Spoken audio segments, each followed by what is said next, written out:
લક્ષી અસાઇનમેન્ટ કે જે 2026 માટે ખૂબ જ ઉપયોગી રહેવાની છે. તેમાં હું આપના માટે એકાઉન્ટ વિભાગ એપના દાખલા નંબર 3, 4, 5 નો સંપૂર્ણ વિગતવાર સોલ્યુશન લઈને આવી ચૂક્યો છું. તો ચાલો જોઈએ.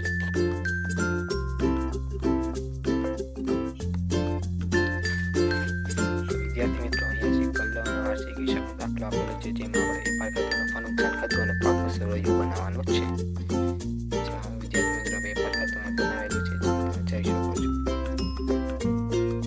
અહીંયા વિદ્યાર્થી મિત્રો આખો સ્ટોક 1,88,000 આવશે. અહીંયા વિદ્યાર્થી મિત્રો વેપાર ખાતાનો સરવાળો 9,58,000 છે, જ્યારે કાચો નફો આપણને 5,55,000 મળે છે. તે આપણે નફા નુકસાન ખાતાની જમા બાજુ લખીશું. અહીંયા વિદ્યાર્થી મિત્રો નફા નુકસાન ખાતાની જમા બાજુ કાચો નફો 5,55,000 છે.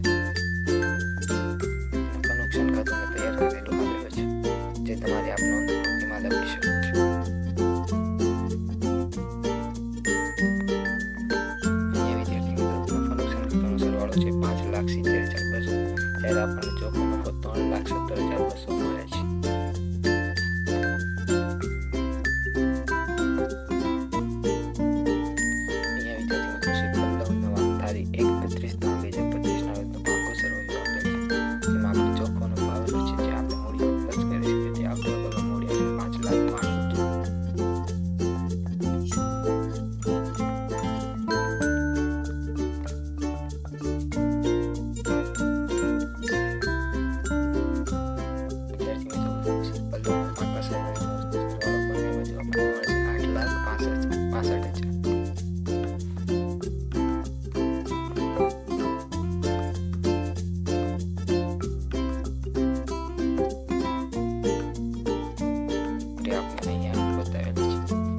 સ્ટોકની ગણતરી આપેલ છે. આખા સ્ટોક રૂપિયા 2,00,000 છે. 30% માલની કિંમત 20% વધુ છે. આપણે 30% 2,00,000 30% 60,000 ધ્યાનમાં લેવામાં આવશે. જ્યારે એમાં 50% માલની કિંમત 10% ઓછી છે, જેથી 50% માલની 1,10% કિંમત ઓછી છે, માટે તેમાં 90,000 કિંમત ધ્યાનમાં લેવાશે. જ્યારે બાકીનો માલ 20% જે 40,000 છે, તે ધ્યાનમાં લેવાશે. અહીંયા આખા સ્ટોક આપણને વિચારશે 1,88,000 મળે છે. ગણતરી નંબર જે હવાલા નંબર 2 છે, જેમાં કાયમી મિલકતોનો ઘસારો ગણવાનો છે. જેમાં વિદ્યાર્થી મિત્રો અહીંયા કાયમી મિલકતોનો ઘસારો પડતર કિંમતે ગણવામાં આવશે, કે જે સીધી લીટી પર ગણવાનો અહીંયા સૂચના આપેલી છે. જેમાં કાયમી મિલકતોની પડતર કિંમત 5,00,000 છે, જ્યારે એનો ઘસારો આપણે ગણશું C × R/100. જ્યાં 5,00,000 × 10/100 મૂકવાથી આપણને ઘસારો આપણને મળશે 50,000 રૂપિયા. હવાલા નંબર 3, 6 ની ગણતરી આપેલી છે, જેમાં ઉપાડ પર વ્યાજ આપણને ગણવાશે. ઉપાડ પર વ્યાજ હશે 1,200 રૂપિયા.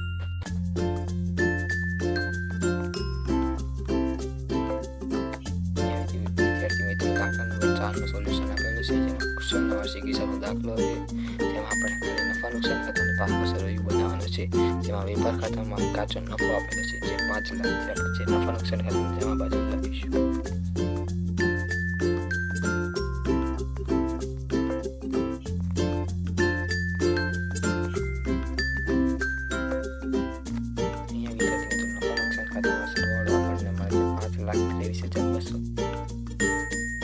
નફો આપણને મળે છે 2,86,900.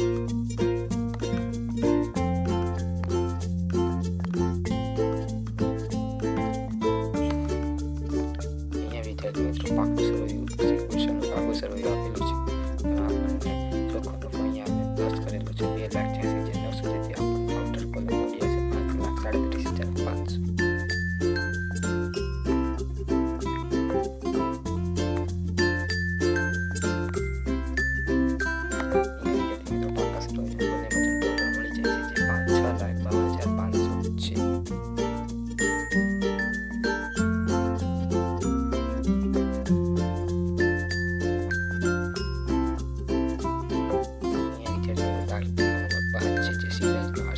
દાખલો છે, જેમાં આપણને સુધારેલું વેપાર ખાતું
3 4 5નું સોલ્યુશન અહીંયા પૂરું થાય છે. જો તમારે